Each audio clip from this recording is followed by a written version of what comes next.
स्वागत है आप सभी का हमारे इस चैनल पर। तो आज के इस वीडियो में हम लोग पढ़ेंगे शेरशाह सूरी के बारे में, जिसका शासनकाल 1540 से 1545 तक रहता है, यानी 5 वर्षों का इसका शासनकाल रहता है। पिछले वीडियो में मैंने आपको हुमायूं के बारे में बताया था और वहाँ पर मैंने बताया था कि हुमायूं और शेरशाह के बीच 1540 ईस्वी में कन्नौज का युद्ध होता है, जिसे बिलग्राम का युद्ध कहते हैं। ओके, तो इसे बिलग्राम का युद्ध भी कहते हैं। तो इस युद्ध में हुमायूं हार जाता है और दिल्ली और आगरा पर शेरशाह सूरी अपना अधिकार कर लेता है। इस प्रकार भारत में सूर वंश की स्थापना करता है शेरशाह सूरी। शेरशाह सूरी 1540 से 1545 बुक में पाठ 9 है, लेकिन मेरे अनुसार ये पाठ 10 होगा, क्योंकि मैंने आपको बताया ना कि मैंने एक लेसन ज़्यादा पढ़ा है, एक चैप्टर अलग से आपको बना करके पढ़ाया था। तो इससे आपको कुछ लेना देना नहीं कि पाठ 9 है कि 10 है, बस आपको टॉपिक से लेना देना है कि हम क्या पढ़ रहे हैं। शेरशाह सूरी पढ़ रहे हैं, अकबर पढ़ रहे हैं, बाबर पढ़ रहे हैं। ओके, ये आपको जानना है। तो आज के इस वीडियो में हम लोग पढ़ेंगे शेरशाह सूरी के बारे में, इसके प्रशासन के बारे में और इसकी नीतियों के बारे में। जो कुछ भी क्लास 7 की किताब में दिया है उतना हम लोग देखेंगे। शेरशाह सूरी का शासनकाल मात्र 5 वर्ष का ही था। इतने अल्प समय में उसके द्वारा किए गए सुधारों एवं प्रजा की भलाई के लिए किए गए कार्यों ने आगामी शासकों के लिए पथ प्रदर्शक का कार्य किया।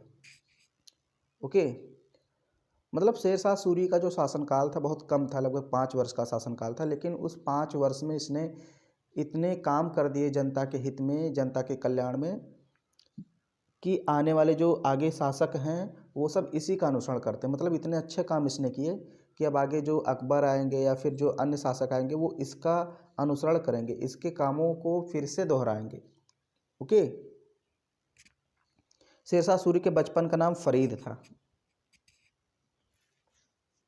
ये क्वेश्चन आपको याद रखना है। ओके, शेरशाह सूरी के बचपन का नाम क्या था? फरीद।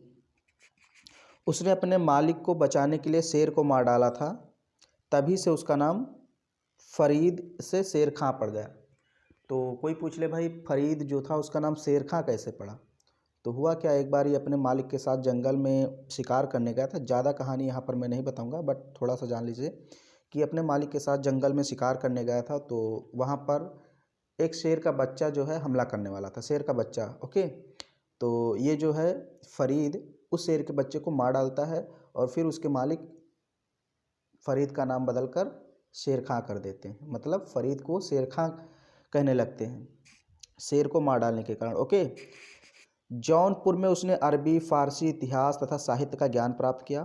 तो ये भी क्वेश्चन याद रखिए कि शेरशाह ने कहाँ पर अरबी, फारसी और इतिहास, साहित्य का ज्ञान प्राप्त किया? तो जौनपुर में। शिक्षा प्राप्त करने के पश्चात फरीद अपने पिता की जागीर की देखभाल करने सासाराम वापस आ गया। सासाराम कहाँ है? बिहार में। ओके, तो अपने पिता की जागीर की देखभाल करने सासाराम वापस आ गया। थोड़े ही दिनों में वह जनता में लोकप्रिय हो गया। जागीर की देखभाल करने के अनुभव ने उसे शासक बनने पर सफल एवं लोकप्रिय बनाया।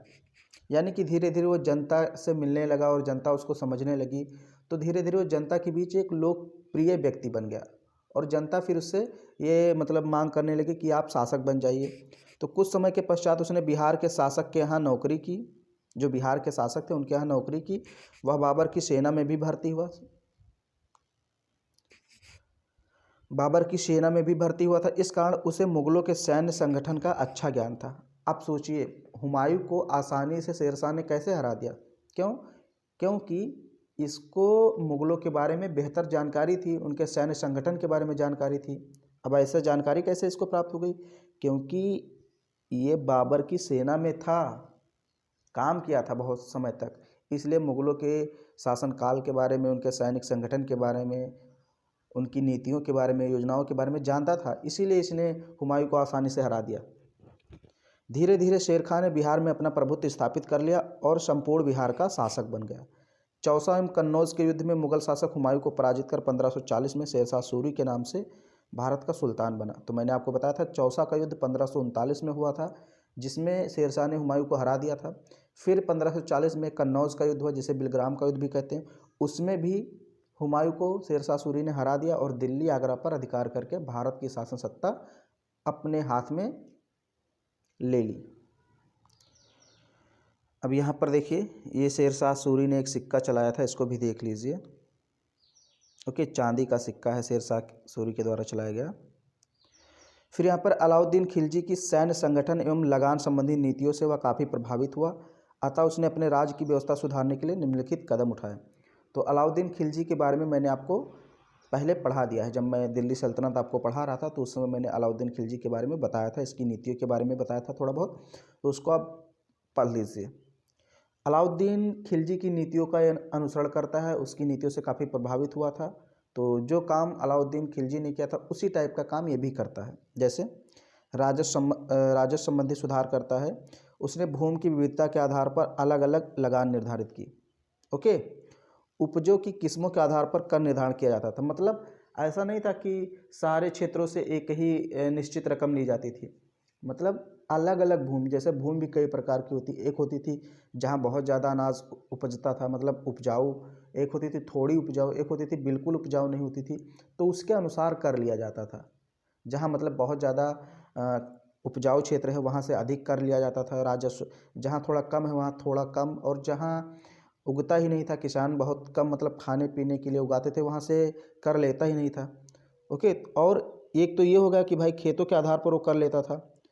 फिर दूसरी चीज़ है उपजों की किस्मों के आधार पर कि आप क्या उपज उपजा रहे हैं, कौन सा अन्न आप उपजा रहे हैं, कौन सी कृषि कर रहे हैं, इसके आधार पर भी कर लेता था। अगर कोई ऐसी कृषि आप कर रहे हैं, कोई ऐसा अनाज उत्पादन कर रहे हैं जिसकी मतलब जिसका मूल्य ज़्यादा है, तो भाई आपसे ज़्यादा रकम लिया जाता था राजस्व के रूप में। लेकिन अगर आप कोई सस्ती मूल्य की मतलब जो है अनाज उत्पादन कर रहे हैं तो आपसे कम रकम लिया जाता था। तो उपजों की किस्म को देखा जाता था, उसी के आधार पर कर निर्धारण किया जाता था। भूमि की नाप पटवारी द्वारा रस्सी से की जाती थी, नाप की इकाई गज थी, ये याद रखना।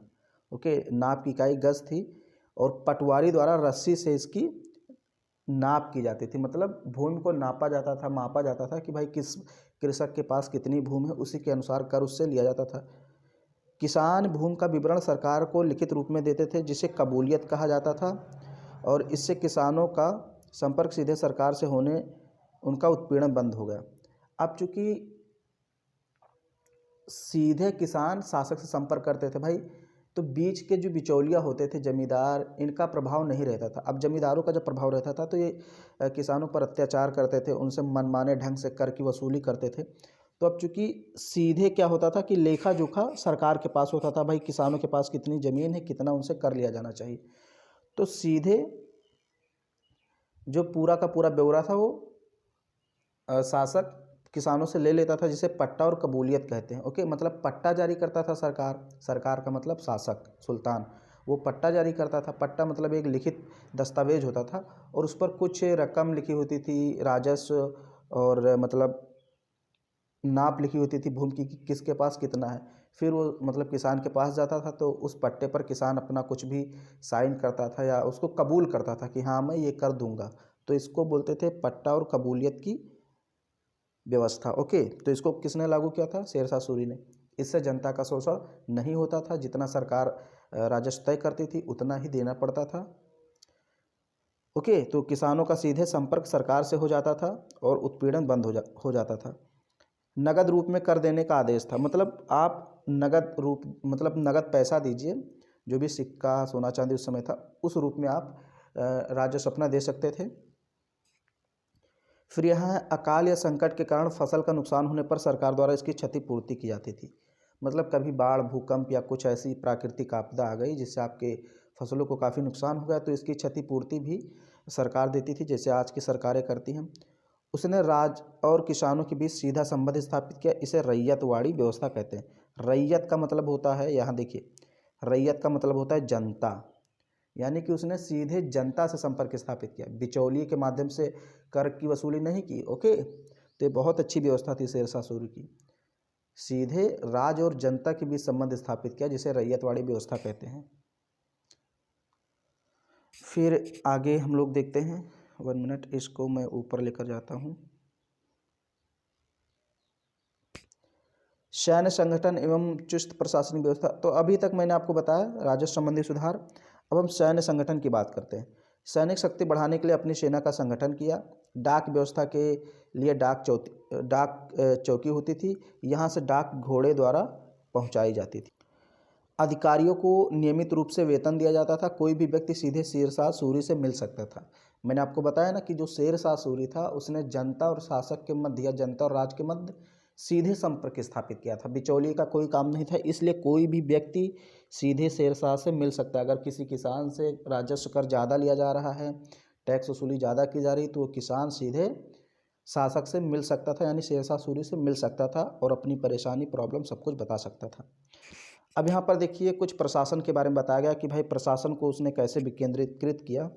हालांकि जो पूरी शक्ति थी वो शेरशाह सूरी के हाथों में ही थी। जैसे आज अगर हम बात करें तो भाई जो हमारा देश है वो बेसिकली दो बड़े पार्टों में विभाजित है, एक तो राज्य, एक तो केंद्र। ओके, मतलब केंद्र का नियंत्रण और राज्य का नियंत्रण। तो शक्तियाँ कहीं ना कहीं विभाजित है, राज्य सरकारों के मध्य, केंद्र सरकारों के मध्य।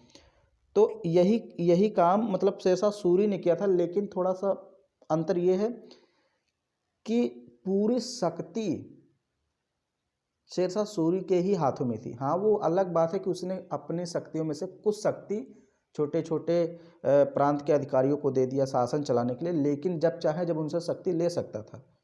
लेकिन आज की बात करें तो आज भाई राज्य के पास जो शक्ति है वो केंद्र सरकार उनसे उस शक्ति को नहीं ले सकता।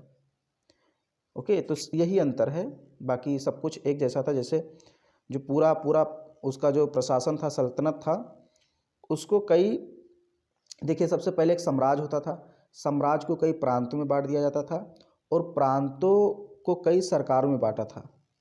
यानी साम्राज्य को कई प्रांतों में बांट दिया गया, प्रांतों को कई सरकारों में बांट दिया गया, और सरकारों को कई प्रगणों में बांट दिया गया, और प्रगणों को कई ग्रामों में बांट दिया गया। अब इसका आप उल्टा समझ सकते हैं, इसको थोड़ा सा समझिए क्योंकि ये इंपॉर्टेंट चीज़ है। उल्टा समझिए तो कई ग्रामों से मिलकर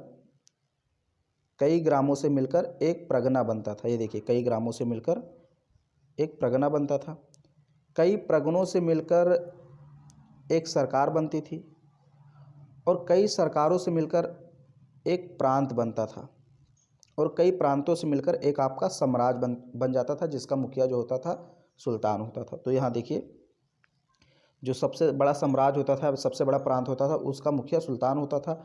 सरकार, यानी जो सरकार होता था, सरकार मतलब आप कह सकते हैं ज़िले कह सकते हैं, तो ज़िले का जो मुखिया होता था, सरकार का मुखिया, वो सिकदारान होता था। सिकदारान। फिर यहाँ जो परगने का अधिकारी होता था वो होता था सिकदार, और जो गांव का मुखिया होता था, ग्राम का, उसे मुखिया बोलते थे। मतलब जो गांव का प्रधान होता था उसे मुखिया बोलते थे। यानी पटवारी, चौकीदार इसमें होते थे। ये देखिए, पटवारी, चौकीदार। सिकदार के अंतर्गत दो छोटे छोटे अधिकारी भी थे, जैसे कोषाध्यक्ष व अन्य अधिकारी। तो उसका ये प्रशासनिक विवरण है, मतलब कैसे उसने अपने प्रशासन को व्यवस्थित किया था, छोटी छोटी इकाइयों में कैसे बांटा था, उसके बारे में यहाँ पर बताया गया है। अब प्रजा के हित में भी बहुत सारे काम किए। मैंने शुरू में बताया कि भाई इसके कार्यों का अनुसरण आने वाले आगामी शासक करेंगे, तो इसने कुछ काम भी किए प्रजा के हित में। जैसे सोनार गांव, जो कि बांग्लादेश में है। ओके, पहले बांग्लादेश और पश्चिम बंगाल एक ही था, तो उसको बंगाल बोलते थे। तो सोनार गांव या बंगाल में जो स्थित है, वहाँ से पेशावर को जोड़ने वाली सड़क बनवाई, जिसे ग्रांड ट्रंक रोड कहते हैं। इससे यातायात और संचार व्यवस्था में गति आई। ये सड़क आज भी है। ओके, उस समय भारत की सबसे बड़ी सड़क थी ग्रांड ट्रंक रोड, जिसे हम लोग अक्सर जीटी रोड नाम से जानते हैं, जीटी रोड। ओके, उसका फुल फॉर्म है ग्रांड ट्रंक रोड। ये बांग्लादेश यानी सोनार गांव से कहाँ तक जाती है, पेशावर को जोड़ने वाली सड़क, ये लाहौर वगैरह तक जाती है। ओके, तो इससे यातायात संचार व्यवस्था में काफ़ी गति हुई। बुरहानपुर तथा जौनपुर को दिल्ली से जोड़ दिया, इससे व्यापार को बढ़ावा मिला। ओके, बुरहानपुर और जौनपुर को दिल्ली से जोड़ दिया। बुरहानपुर मेरे ख्याल से छत्तीसगढ़ में है, आप लोग इसको देख लीजिएगा मैं सही हूँ या फिर नहीं। तो बुरहानगढ़ यानी छत्तीसगढ़ से होते हुए छत्तीसगढ़, फिर उत्तर प्रदेश में जौनपुर से होते हुए सीधे दिल्ली तक एक रास्ता बनाया था। सड़कों के किनारे दोनों ओर वृक्ष लगवाए, विश्राम के लिए सराय बनवाई एवं पानी के लिए कुएं खुदाए। यानी जो सड़कें होती थी, ये मान लीजिए कोई सड़क है ऐसे, तो इसके किनारे किनारे इसने आप कह सकते हैं कि मतलब सराय बनवाए। सराय मतलब आराम करने के लिए कुछ जगह जैसे छायादार थोड़ा सा कोई स्थान बना दिया कि कोई राहगीर है या कोई पथ प्रदर्शक है तो थक गया तो सड़क के किनारे बैठकर थोड़ा आराम कर ले, तो उससे सराय बोला गया। ओके, तो सराय का निर्माण करवाया, दोनों तरफ वृक्ष लगवाए, छायादार वृक्ष लगवाए। उसने शिक्षा के विकास के लिए कई मदरसे और मकतब भी खुलवाए। शेरपुर दिल्ली के निकट नगर यमुना के किनारे बसाया, यानी यमुना नदी के किनारे जो कि दिल्ली में एक नगर बसाया छोटा सा, शेरपुर जिसे कहा गया। शेर मंडल शेरशाह सूरी द्वारा दिल्ली के पुराने किले में बनवाया गया था, जिसको हुमायूं ने बाद में पुस्तकालय का रूप दे दिया। मैंने बताया था ना, शेरशाह सूरी बीच में शासनकाल करता है सूरवंश, फिर 1555 ईस्वी के आसपास हुमायूं फिर से मतलब मुगल की स्थापना कर देता है, एक बार फिर से इस्टेब्लिशमेंट वहाँ पर कर देता है। यहाँ देखिए सूरवंश का पतन, चूँकि इसमें जो फोकस किया गया है वो शेरशाह सूरी पर ही फोकस किया गया है। यहाँ पर पहले आप देख लीजिए शेर मंडल पुस्तकालय है। ओके, और इसका जो शुरुआती निर्माण हम कह सकते हैं तो शेरशाह सूरी ने ही करवाया था, शेर मंडल। बाद में जब हुमायूं शासक बनता है तो इसको पुस्तकालय का रूप दे देता है। अब यहाँ पर हम लोग देखते हैं सूरवंश का पतन। देखिए सूरवंश का पतन तभी से शुरू हो गया जब शेरशाह सूरी का पतन हुआ। ओके, 1545 में। 1545 ईस्वी में कालिंजर के युद्ध में वह घायल हो गया तथा कुछ दिनों के बाद उसकी मृत्यु हो गई।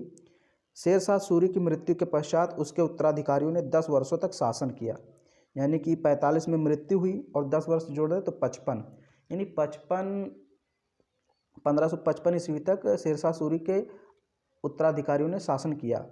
हालांकि वो अयोग्य थे इसलिए आगे शासन नहीं कर पाए और फिर हुमायूं शासक बन जाता है इन सबको पराजित करके। लेकिन उत्तराधिकारी इतने योग्य नहीं थे कि शेरशाह सूरी द्वारा स्थापित साम्राज्य की देखभाल कर सके। अंततः उनके द्वारा साम्राज्य हाथ से निकल गया और उनके वंश का पतन हो गया। ओके, शेरशाह सूरी ने यद्यपि 5 वर्ष के लिए शासन किया था। फिर यहाँ पर देखिए ये सासाराम में शेरशाह सूरी का मकबरा है। तो ये क्वेश्चन कई बार पूछा गया कि भाई सासाराम में किस शासक का मकबरा है, या इस टाइप से पूछ सकता है कि शेरशाह सूरी का मकबरा कहाँ पर स्थित है, तो सासाराम में स्थित है और ये बिहार में है। ओके, ये देखिए, और यह उसने अपने जीवन काल में निर्मित करवाया था, मतलब उसके आगामी शासकों ने इसका निर्माण नहीं करवाया था, उसने स्वयं अपने मकबरे का निर्माण करवाया था। यहाँ पर आप देख सकते हैं शेरशाह सूरी का जो है कि पूरा अधिकार क्षेत्र है, मतलब कहाँ कहाँ शेरशाह सूरी ने अधिकार कर लिया था। तो देखिए बहुत बड़ा साम्राज्य स्थापित कर लिया था, लेकिन उसके जो शासक थे वो अयोग्य थे इसलिए इसको बरकरार नहीं रख पाए। तो उसने 5 वर्षों तक ही शासन किया था, परंतु उसने एक ऐसा सुदृढ़ प्रशासनिक व्यवस्था का ढांचा तैयार कर दिया जिससे बाद में मुगलों को साम्राज्य की व्यवस्था को सुचारू रूप से चलाने में लाभ मिला। यानी कि 5 वर्षों तक शासन किया, बहुत छोटा सा शासनकाल था, लेकिन उसमें उसने कुछ ऐसा काम कर दिया जिससे आने वाले जो मुगल साम्राज्य के शासक थे उनको काफ़ी ज़्यादा लाभ मिला। उन्होंने शेरशाह सूरी की नीति को पुनः लागू किया, उन्हीं का अनुसरण किया। ओके, तो अब यहाँ देखिए पट्टा और कबूलियत है जो मैंने आपको बताया था, तो वही चीज़ यहाँ पर उसकी थोड़ी परिभाषा भी दी हुई। किसानों द्वारा, कबूलियत क्या है, किसानों द्वारा अपनी भूमि एवं उस पर देय लगान का विवरण सरकार को लिखित रूप में देना। ओके, पट्टा क्या है, किसानों द्वारा प्राप्त, यानी किसान प्राप्त करते थे, देता कौन था, सरकार यानी सुल्तान। जमीन के विवरण के आधार पर उन्हें पट्टा दिया जाता था जिसमें लगान की दर भी लिखी होती थी। मैंने शुरू में बताया भाई कि एक लिखित दस्तावेज होता था पट्टा, जो सुल्तान अपने रैयत को देता था यानी जनता को देता था। उस पर कर और पूरी भूमि का विवरण लिखा होता था कि आपको इतना लगान देना है। फिर जब उस चीज़ को किसान स्वीकार कर लेता था तो उसे कहते थे कबूलियत। ओके, अब यहाँ देखिए सराय क्या है, यात्रियों, डाक कर्मियों एवं अधिकारियों के ठहरने के लिए एवं विश्राम के लिए स्थान, जो कि सड़कों के किनारे बनाया जाता था, मैंने आपको बताया था। अब यहाँ पर जो है आपका चैप्टर कंप्लीट हो गया। शेरशाह सूरी के बारे में मैंने सब कुछ पढ़ा दिया जितना भी क्लास 7 में था। ये वीडियो अगर आपको पसंद आया तो इसको लाइक कीजिए, शेयर कीजिए। चैनल पर पहली बार आए हैं तो चैनल को सब्सक्राइब जरूर करें। आगे की वीडियो में हम लोग अकबर को पढ़ेंगे, जो कि डिटेल में हम लोग को थोड़ा सा पढ़ना है। उसके हो सकता है 2-3 वीडियो आएँ। ओके।